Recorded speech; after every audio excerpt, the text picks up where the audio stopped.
saya kalau karya saya nama Sarilita dan pelepah pisang saya itu dibawa-bawa, itu kayaknya seneng banget kalau sampai karya saya tuh dipajang di Dekranasda, terus sama Bu Bupati, Mbak Sarilita aja buatkan ini seperti itu. Rasanya seneng banget pakai pelepah pisang. Itu bukan masalah cukup nggak cukupnya loh Mas, tapi masalah suatu kepuasan, hobi, kesenangan, dan suatu yang membuat saya tuh senang banget. Kalau kita mengerjakan dengan senang hati, itu nggak akan capek kok. Kecuali kalau kita kepaksa gitu, kayaknya ya capek sih. Tapi kalau kita seneng, kita tuh mood, udah mau sampai malam, kalau nggak sampai diingetin gitu, selesai gitu ya, nggak selesai.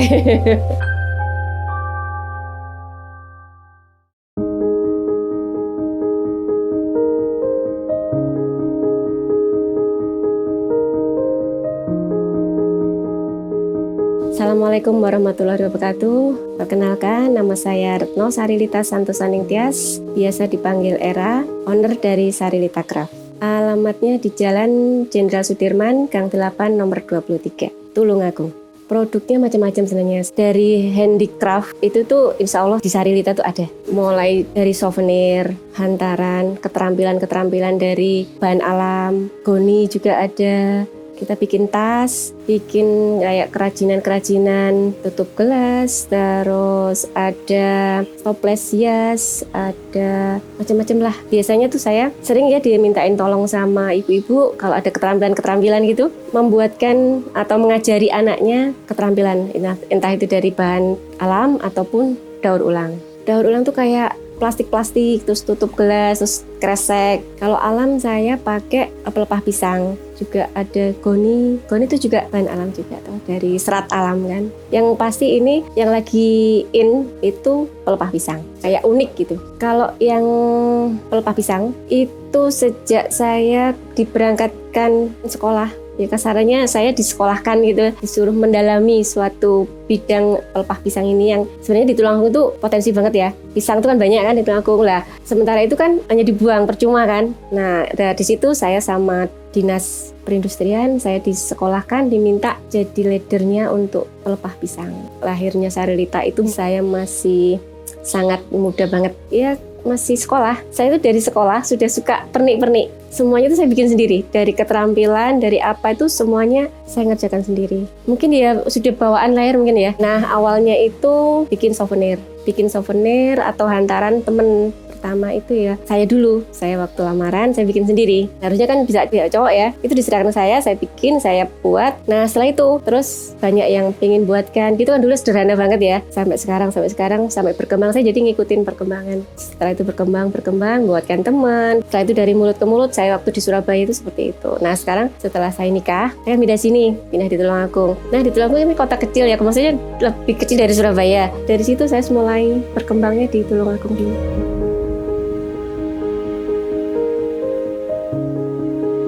Saya memulainya itu sekitar usia saya SMA itu saya sudah mulai bikin kerajinan. Juga saya sering dimintain jadi narasumber di desa-desa, terus di kabupaten, di pendopo, Dharma Wanita, seperti itu. Perlu modal nggak Bu waktu mengawal ini? Perlu lah, mesti semuanya perlu modal, meskipun sedikit mesti jelas perlu modal. Berapa Bu? Kalau tahun dulu tuh ya 500 kali ya. Setelah itu kan saya juga dapat bantuan, saya bisa bikin toko galeri itu. Galeri bisa saya belikan kayak mesin jahit, kayak etalase atau bahan-bahan seperti itu. Kalau pelepah pisang itu memang sulit ya Dek ya. Soalnya kalau kita salah memproses, itu bakalnya jadi jamuran atau jadi busuk seperti itu. Jadi kalau memang mau proses, itu memang harus benar-benar alam itu juga mendukung. Mesti kan kalau pelepah pisang kayak bahasa Jawanya itu gedebok ya. Nah itu dikupasin, otomatis kan itu lama ya prosesnya. Kita soalnya manual, nggak pakai kayak mungkin kalau mesin pengering gitu kan. Dulu kalau saya di kursusan itu, dia bisa produksi banyak karena ada mesin pengering. Mungkin ya di oven atau apa gitu, seperti itu. Kita nggak tahu, pokoknya saya tahunya itu sudah bahan jadi. Kalau saya kan alami, dijejer-jejer pelepah gitu sampai kering, dibolak-balik. Kalau panas cepet banget. Setelah itu baru kita kupas, ada 3 lapisan. Lapisan luar, tengah, sama dalam. Itu semuanya bisa digunakan. 3-tiganya itu semuanya buat saya itu nggak ada yang nggak bisa kepake. Kalau yang luar itu bisa buat anyaman. Kalau dalamnya itu kan empuk ya, itu bisa kayak dibuat hiasannya aja. Kalau belakangnya juga seperti itu. Itu biasanya kalau sudah kering, biar nggak jamuran, disemprot sama antibakteri. Kadang-kadang itu kan juga ada hewan-hewannya, ketika disemproti semua, terus dikeringin lagi setelah itu. Setelah dikeringin lagi, baru bisa kita gunakan. Nanti kalau kita sudah gunakan, pasti kan sudah kering banget ya. Yang paling atas ini kering kaku. Kalau kita mau gunakan, itu kita diamkan dulu aja. Sampai dianya itu layu gitu loh. Jadi kan otomatis kalau sudah layu, bisa kita bentuk macam-macam.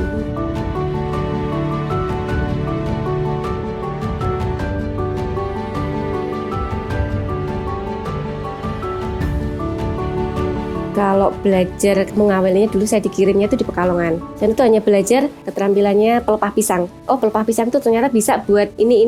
Setelah itu saya pulang. Nah, dari situ sudah berkembang sudah. Oke, kalau sementara ini saya sudah mencoba proses terakhirnya, finishingnya itu kita clean pernis. Dan pernisnya juga nggak sekali 2 kali. Pertama kita pernis sama yang khusus untuk kayu gitu-gitu toh. Terus yang keduanya kita pakai semprot yang mereka nggak akan bakalan retak. Intinya tahan lama lah. Pakai pelepah pisang itu juga ada dasarnya juga. Jadi nggak langsung pelepah gitu kan enggak. Jadi ada dasarnya juga. Kalau yang pilinan atau di kelabang itu tetap bisa. Atas itu kan bisa kaku ya. Nah itu yang kita anyam. Nah yang untuk kita pilin, kita kelabang atau kita untuk lainnya itu kita pakai yang tengah sama yang belakang yang empuk, yang lunak. Paling banyak diproduksi nampan, terus toples hias, terus tempat-tempat air mineral juga, terus yang pasti kotak-kotak batik, kotak-kotak buat box-box gitu seperti itu, box-box hantaran, box-box kayak hampers seperti itu.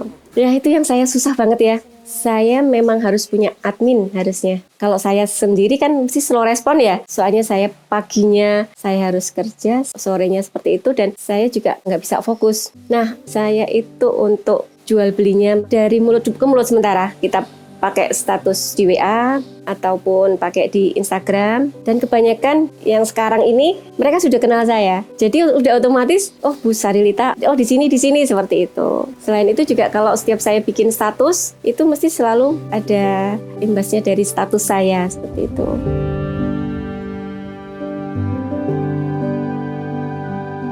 Kalau setiap pagi selalu saya ucapkan selamat pagi itu selalu ada produk saya. Selain produk saya juga mungkin yang lainnya ya. Nah kalau malam, nah setiap proses saya, entah itu saya itu lagi ngapain dengan pelepah pisang atau dengan karya saya, sih selalu saya ditanya, "Kowe nggawe apa? Kowe buat apa? Iku opo?" Seperti itu.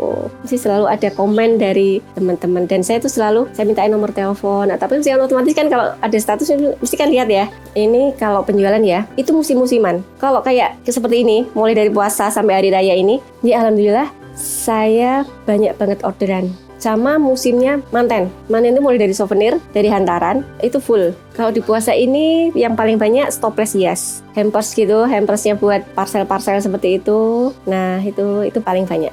Jadi saya sudah harus persiapan mulai dari awal puasa. Untuk mendukung aktivitas itu dalam proses bisnis ini, pakai apa Bu?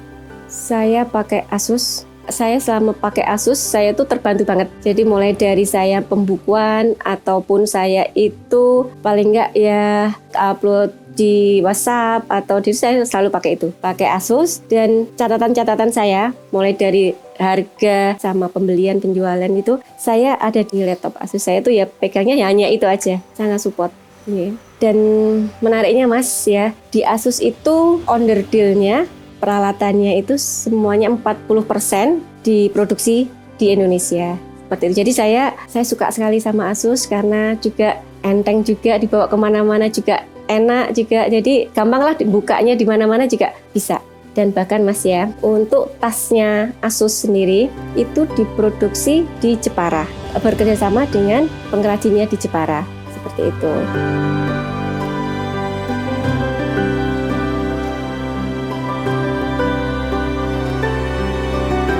Kalau produksi itu ya akhir-akhir ini anehnya itu ya pas awal-awal itu sepinya itu paling aku bikin cuma sedikit orang yang sudah tahu. Setelah mulai dari pertengahan puasa gini udah terus sampai kurang 1 minggu itu masih ada. Padahal saya tuh kayaknya aku nanti bisa selesai nggak ya. Sementara yang untuk lingkup Tulung Agung aja ya lumayan sih, saya bisa bikin stoples sampai 5 dusin stoples. Jadi ya 5 kali 12 aja berapa. Ini masih untuk sekarang, ini nggak tahu besok-besok ini. Ini masih ada lagi nih kayaknya.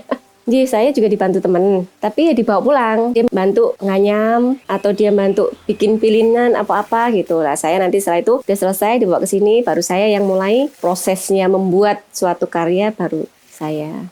Jadi untuk bahan-bahannya saya dibantu. Saya punya temen, punya tim, juga punya pegawai juga. Kalau pegawai saya ada penjahit satu, terus yang bagian pernik-pernik ada satu. Kalau harganya itu ya dari yang murah itu tutup gelas. Tutup gelas itu sekitar 25.000 per setengah dosen sampai sekitar 350-an lah untuk yang paling mahal. Yang paling mahal juga ada stoples. Biasanya kan ada requestnya stoples yang paling bagus lah ya seperti itu. Ada tudung saji juga ada juga. Itu juga sekitar seperti itu. Sama tas-tas seperti itu. Tapi kalau pelepah paling mahal ya sekitar 300-an lah.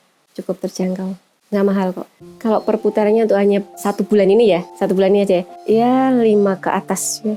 Saya juga kemana-mana di Semarang, Surabaya, Malang itu biasanya ada temen yang bawa seperti itu. Kadang juga ada yang sampai ke luar negeri, tapi dibawa buat oleh-oleh. Dia mau pulang. Dia di sini hanya belajar atau dia itu tugas belajar di sini. Dia pernah ke sini terus membawa hasil karya saya di sana. Kalau kirim di Banjarmasin juga pernah. Itu terus itu juga teman kenal gitu mesti kan tahu kan dikirim ke sini.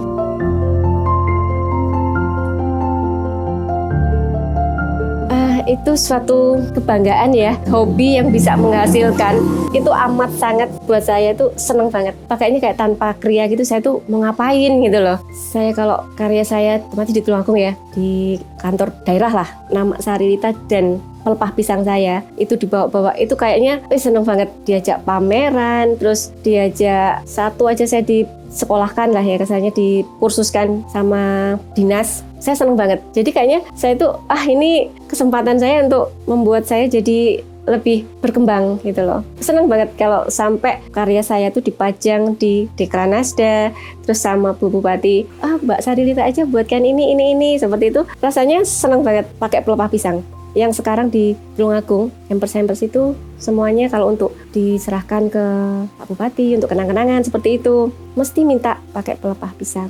Jadi kayak nampannya, hampersnya gitu tuh selalu ada pelepah pisangnya. Setiap tahun pasti kan ada pameran di TMII. Kalau di TMII di mana Bu? Di Anjungan Jawa Timur? Iya, di Anjungan Jawa Timur. Dan saya selalu setiap tahun, sudah 4 tahun ini saya ikut. Hanya tahun kemarin saya nggak ikut. Tahun kemarin nggak ikut karena ibu saya habis meninggal. Jadi pas acara setahunnya kalau nggak salah, setahunnya ibu.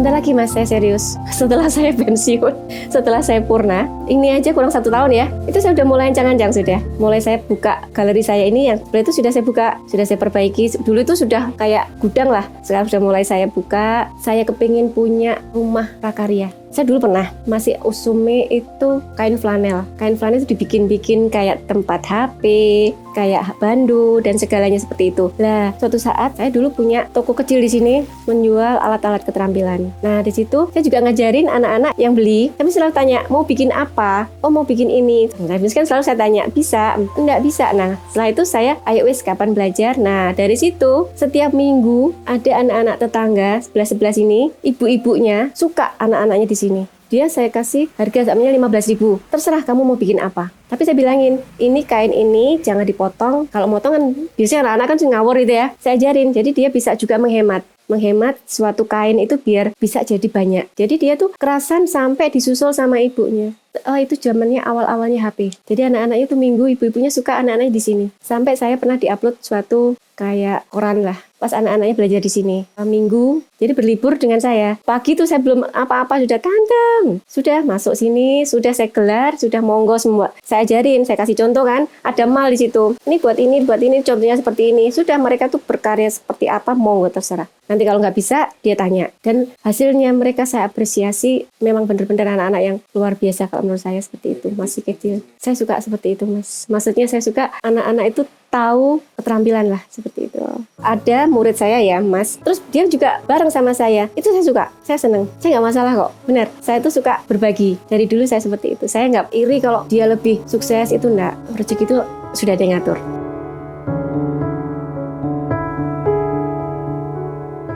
Saya itu memang kerja jadi karyawati suatu BUMN di perhutani. Saya jadi kalau pagi sampai sore saya ngantor. Tapi kalau sudah sore gitu, saya ya ngantornya di sini, di rumah, jadi owner.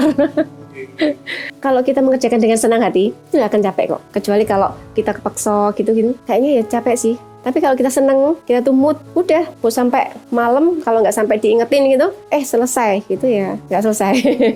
Itu bukan masalah cukup nggak cukupnya loh mas, tapi masalah suatu kepuasan, hobi, kesenangan, dan suatu yang membuat saya tuh seneng banget. Kalau suami saya sangat support banget dengan kerja sampingan saya, dia support banget. Kalau nggak support, nggak mungkin ini rumah segini ini dibuat galeri. Yang paling ingetkan kalau wis bengi, istirahat atau gimana. Soalnya gini, kadang-kadang kan teman-temannya suami saya itu juga support. Biasanya gini, masih buka ndak, masih ngelembur ndak, ya, tak kancani. Tapi ngancani nih dia ngopi di luar, saya kerja di sini. Nanti kalau sudah malam ayo selesai, sudah selesai, mereka pulang saya selesai. Kadang-kadang kalau anak-anak saya juga bisa bantu dia kadang bantu. Kalau saya tuh banyak, kalau dia pas dulu waktu masih di sini ya, dia masih SMA gitu, dia kadang-kadang kalau saya ada souvenir banyak gitu, dia bantu. Kalau nggak bantu di itu, dia bantu pekerjaan rumah, seperti itu.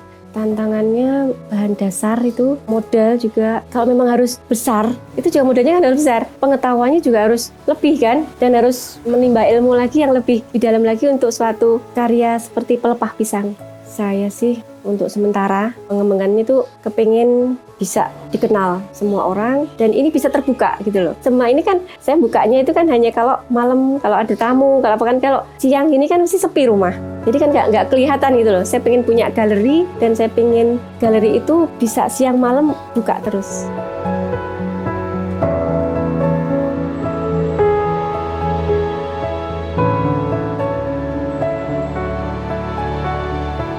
Ibu saya itu dulu pernah bilang gini, seorang wanita jangan nganggur. Paling nggak itu kita juga menghasilkan itu dengan uang sendiri. Nggak tahu itu jualan atau punya keterampilan lah. Dan keterampilan itu menghasilkan. Jadi nggak menggantungkan ke suami. Itu ibu saya almarhum seperti itu. Jadi mendidik anaknya perempuan kalau bisa punya suatu keterampilan yang menghasilkan. Jadi ibu saya dulu seperti itu soalnya. Selain bapak saya kerja, ibu saya juga salon, juga punya keterampilan lah. Dia punya beauty class seperti itu, dia ngelesi keterampilan make up dan rias manten seperti itu. Lah dia berharap saya mewarisi itu. Ternyata saya nggak mewarisi ke bidang kecantikan, tapi saya mewarisi yang ke bidang lain. Nah, saya juga gitu, yang perempuan kan pulang, dia kan bikin hampers buat teman-temannya. Dia bikin baking sendiri kue. Dia bilang, dia kan pinjem modal. Mah aku pinjem loh, ini modal ya. Ini modal. Jadi aku harus bayar. Nggak boleh nggak. Kan saya tuh mosok tego ya. Sama namanya ibu, anak pinjem mosok URP. Nggak bisa mah, pokoknya ini modal. Saya pinjam, saya nanti mau baking, mau bikin parcel buat teman-teman saya. Dia seperti itu. Nah, saya ada bisnisan ini, tak bantu mah. Jadi dia sregep, mulai dari bikin kartu-kartunya, mau bikin apa, dia mau seperti ini, seperti desainnya, seperti apa dia sendiri. Tapi ya gitu, nanti saya juga bayar itu. Lah dari bayarnya itu dia bisa membayar ke ngijoli saya yang pinjam itu. Harus saya terima. Mama nggak boleh, harus terima ini, seperti itu. Saya sering kok punya temen yang kepengen diajarin privat, pernah kesini. Pokoknya saya tuh janjian dulu, misalnya, Mbak aku ajarin, bikin gini, aku kepengen seperti ini, aku pengen gini, monggo. Nggak bayar. Saya nggak pernah menarik bayaran untuk ngajarin gitu, nggak. Kecuali kalau saya jadi narasumber. Kalaupun saya jadi narasumber deh, itu saya mesti ditanya, berapa? Saya nggak pernah ngomong segini gitu, nggak. Monggo sudah. Saya nggak pernah narget harus berapa, enggak. Saya suka berbagi, saya seneng ilmu yang saya ajarkan itu bisa dikembangkan ke ibu-ibu. Ada yang sampai dia itu belum puas di pelatihan, ke rumah minta diajarin lagi, lebih jelasnya lagi, seperti itu. Saya Retno Sarilita Santosa Ningtyas, owner dari Sarilita Craft, alamat di Jalan Jenderal Sudirman, Gang 8 nomor 23, Tulungagung. Mengucapkan terima kasih. Wassalamualaikum warahmatullahi wabarakatuh.